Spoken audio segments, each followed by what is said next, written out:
Do Christians have to agree about everything? If not, how do we decide what's necessary and what's optional?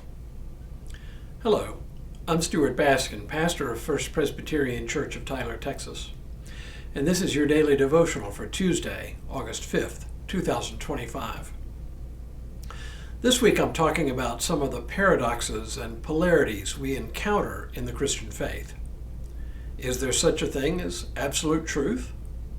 There are ongoing debates about this in philosophical and cultural circles today, but from a Christian perspective, we do believe there is such a thing as absolute truth.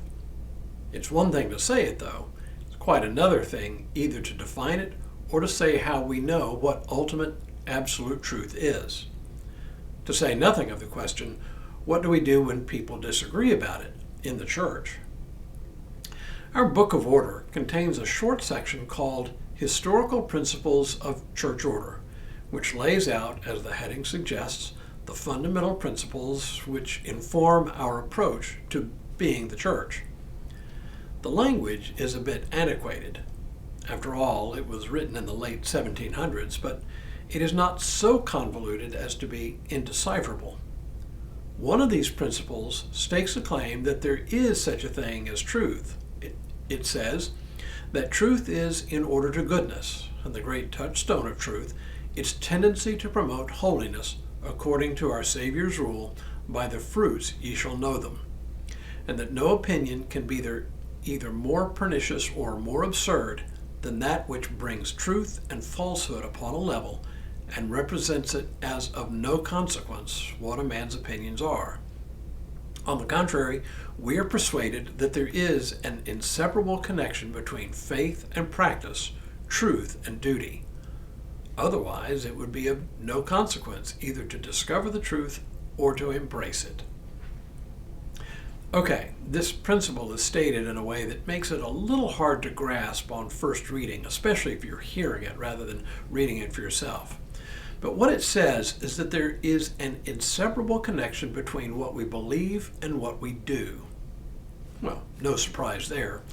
But it also claims that there is such a thing as truth, just as there is such a thing as falsehood. The really compelling statement, which, though written almost 250 years ago, feels very contemporary, is the idea that believing truth to be up for debate is absurd. Still, people claim that even today. Or perhaps I should say people claimed that even 250 years ago. So if there is such a thing as truth, what do we make of the fact that people disagree about what the truth actually is? Now, there's the rub. Get two Presbyterians in a room and you'll get at least three opinions about the truth. I say that only half tongue-in-cheek.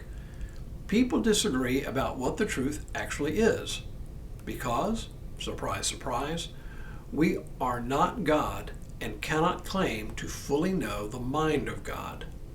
But that doesn't excuse us from seeking out the truth.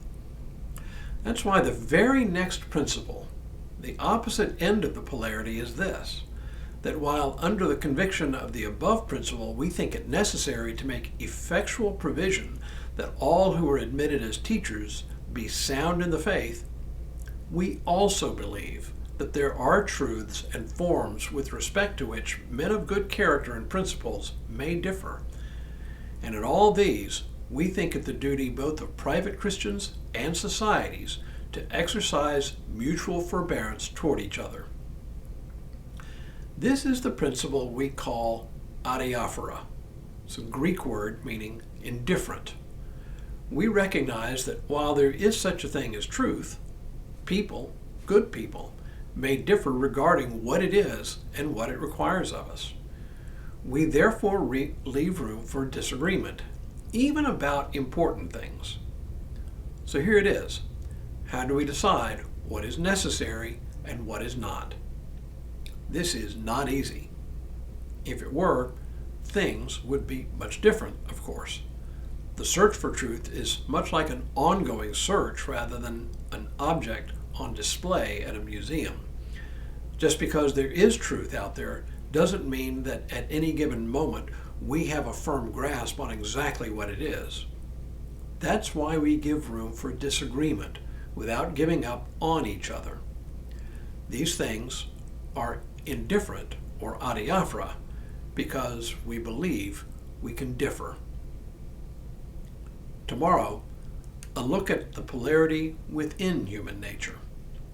But for now, may God continue to bless you and keep you in all that you do this day and in all the days ahead.